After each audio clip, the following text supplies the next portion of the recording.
الحمد لله رب العالمين والصلاة والسلام على رسول الأمين وعلى آله وصحبه أجمعين ومن تبعهم بإحسان إلى يوم الدين أما بعد رب اشرح لي صدري ويسر لي أمري واحلل عقدة من لساني يفقهوا قولي رب زدني علما اللهم انفعنا بما علمتنا وعلمنا ما ينفعنا وزدنا علما وعملا آمين يا رب العالمين. آج کے درس میں بھی اقتداء سے تعلق رکھنے والی ایک اہم بات تو گفتگو ہوگی. گزشتہ درس میں ہم نے جانا کہ سورہ فاتحہ کی قرأت کے بغیر کسی کی صلاۃ یعنی نماز نہیں ہوتی،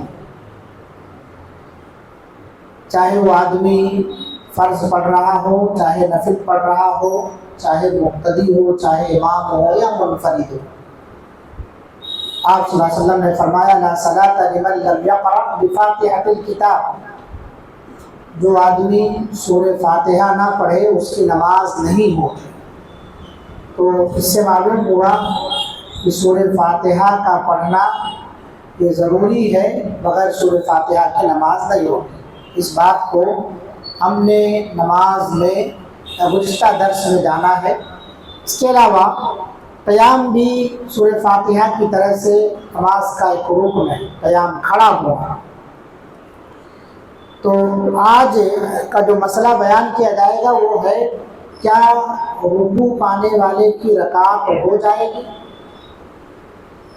جماعت کھڑی ہو گئی ہو اور اندر آپ مسجد میں داخل ہو، اتنے میں امام رکوع کر دے اور آپ امام کو رکوع کی حالت میں پائے، تو کیا رکوع پانے والے کی رکعت ہو جائے گی؟ یہ سوال ہے یا آج کا یہ مسئلہ ہے، کیا مدرک رکوع مدرک رکعت ہے؟ تو ابھی بتایا گیا کہ قیام یہ رکن ہے، سورہ فاتحہ کا پڑھنا یہ رکن ہے نماز کے اندر. آپ نے سورہ فاتحہ نہیں پڑھا تو نماز نہیں ہوگی، اور سورہ فاتحہ اور دیگر سورتیں پڑھنے کے لیے کھڑا ہونا یہ رکن ہے، اور جو رکوع سے پہلے ہوتا ہے. تو رکوع سے پہلے آپ نے سورہ فاتحہ آپ کو نہیں ملی ہے، آپ کو قیام نہیں ملا ہے، تو دو چیزیں رکن میں سے چھوٹ رہی ہیں.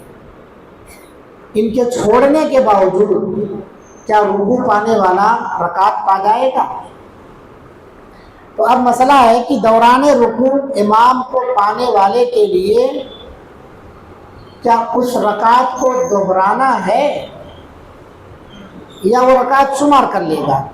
تو اس سلسلے میں جو واضح بات ہے وہ یہی ہے کہ ایسا شخص رکعت کو ضرور دہرائے، اسے رکعت شمار نہ کرے، رکعت کا اعادہ نہ کرے. امام بخاری رحمۃ اللہ علیہ نے اپنی کتاب جزء القراءہ، امام بخاری رحمۃ اللہ علیہ کی کتاب ہے، اس کے صفحہ نمبر 109 میں تحریر فرماتے ہیں کہ جس کے فرائض قرأت و قیام فوت ہو جائیں اس پر لازم ہے کہ اسے مکمل کرے.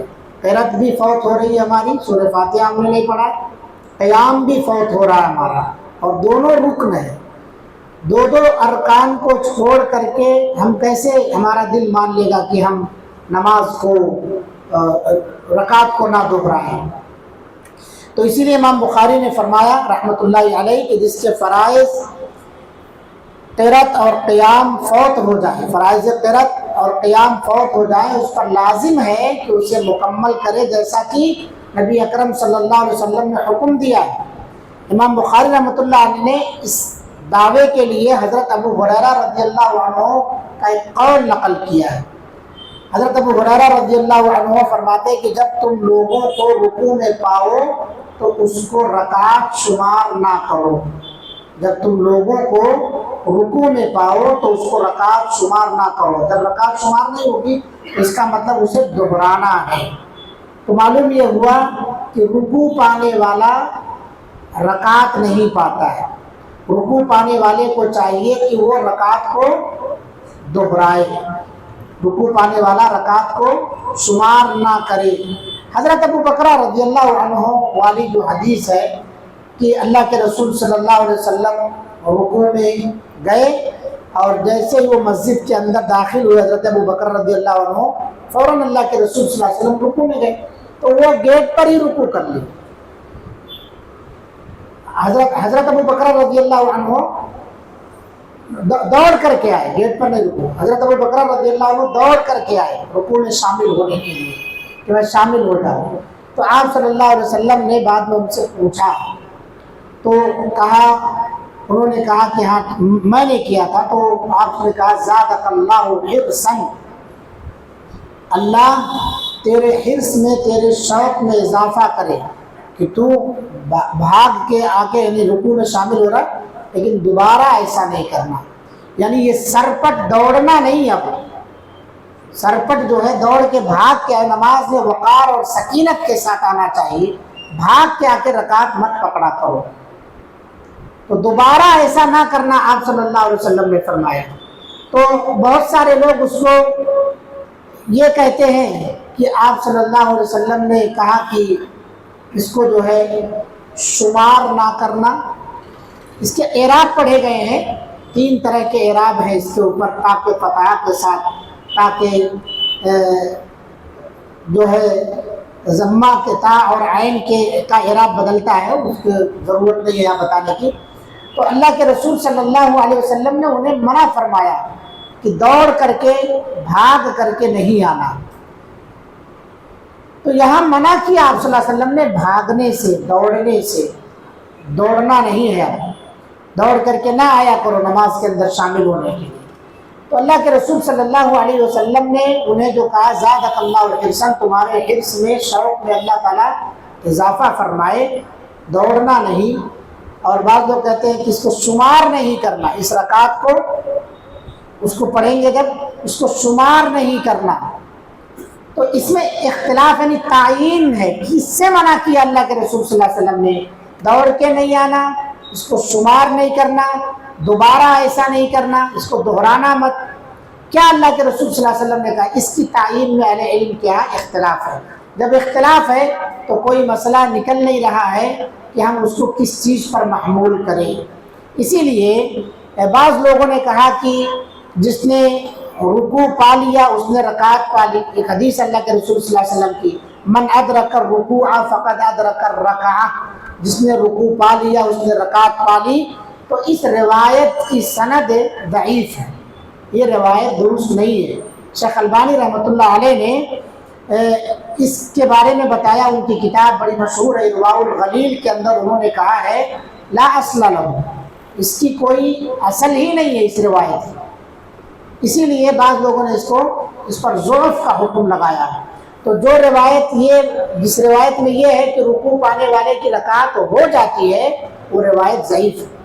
اور بھی اس سلسلے میں کئی روایتیں ذکر کی گئی ہیں اہل علم کی، میں نے فتاوے بھی بہت سارے چیک کیے ہیں، تو اکثر و بیشتر فتاوے میں یہی بات آئی ہے کہ رکوع پانے والا رکعت کو شمار نہ کرے، رکعت نہیں پاتا ہے، اس لیے اسے چاہیے کہ رکعت کو دوہرا لے، رکوع پانے والا رکعت کو دوہرا لے، کیونکہ دو ارکان اس سے چھوٹ رہے ہیں، سورہ فاتحہ اور اسی طرح سے قیام، دونوں چھوٹ رہے ہیں۔ اور اگر وہ شخص کھڑا ہو کر کے سورہ فاتحہ پڑھنے لگے، کھڑا ہو جائے، امام رکوع میں ہے وہ کھڑا ہے، تو اس حدیث کی مخالفت ہوگی اس سے جس میں آپ صلی اللہ علیہ وسلم نے فرمایا کہ امام کو جس حالت میں پاؤ اس حالت میں مل جاؤ۔ تو یہ کھڑا ہو کے رکعت سورہ فاتحہ پڑھ رہا ہے قیام کی حالت میں اور امام رکوع کی حالت میں ہے، تو اس حدیث کی خلاف ورزی ہو۔ تو تین چیزیں ہو رہی ہیں، ایک رکوع، 2 ارکان چھوٹ رہے ہیں اس سے، دوسرا اگر وہ کھڑے ہو کے پورا کرنے لگے تو اس حدیث کی زد میں آ جائے گا۔ لہٰذا اہل علم کا یہی احتیاطی مسئلہ ہے کہ اس رکعت کو دوہرا لینا چاہیے۔ مدینہ میں دوران طالب علمی ہم لوگوں نے اس مسئلے کو دکتور وسیع اللہ عباس حفظہ اللہ کے سامنے، جو مسجد نبوی کے اندر، مسجد حرام کے اندر، مکہ کے اندر درس دیا کرتے ہیں، ان کے سامنے ہم لوگوں نے رکھا، تو انہوں نے کہا کہ میں بھی اس مسئلے میں 1-2 سال نہیں تقریباً 20 سال تک پریشان تھا، 1-2 سال نہیں 20 سال تک۔ تو میں نے شیخ البانی رحمۃ اللہ علیہ سے پوچھا اس مسئلے کو، تو شیخ البانی رحمۃ اللہ علیہ اس وقت پڑھاتے تھے آپ مدینہ یونیورسٹی میں، شیخ البانی رحمۃ اللہ علیہ، تو کہتے میں نے ان سے جب پوچھا شیخ سے، تو انہوں نے کہا بہتر یہی ہے کہ رکعت کو شمار نہ کیا جائے، اسے دوہرا لیا جائے۔ تو رکوع پانے والا شخص رکعت نہیں پاتا ہے، اسے چاہیے کہ وہ رکعت شمار نہ کرے۔ اور ایک بات اور یاد رکھیے، من ادرک الرکوع فقط ادرک الرکعہ، رکعت کب پائے گا آدمی؟ رکعت کس سے ہے؟ قیام سے ہے، رکوع سے ہے، سجود سے ہے۔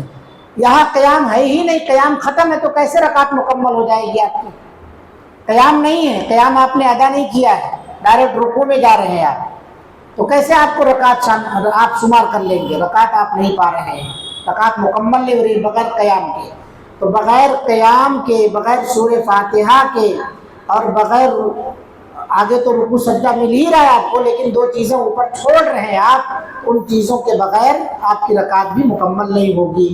تو اس لیے دیکھا جائے اگر، تو اس مسئلے میں یہی راجح بات ہے کہ اسے شمار نہ کیا جائے بلکہ اسے دوہرا لیا جائے۔ واللہ اعلم بالصواب، ھذا ما عندی۔ اللہ سے دعا ہے اللہ تعالی ہم سب کو اپنی نمازوں کے سلسلے میں محتاط رہنے اور اس کی حفاظت کرنے کی توفیق عطا فرمائے۔ السلام علیکم ورحمۃ اللہ وبرکاتہ۔ سبحانک اللہم وبحمدک، اشہد ان لا الہ الا انت، استغفرک واتوب الیک۔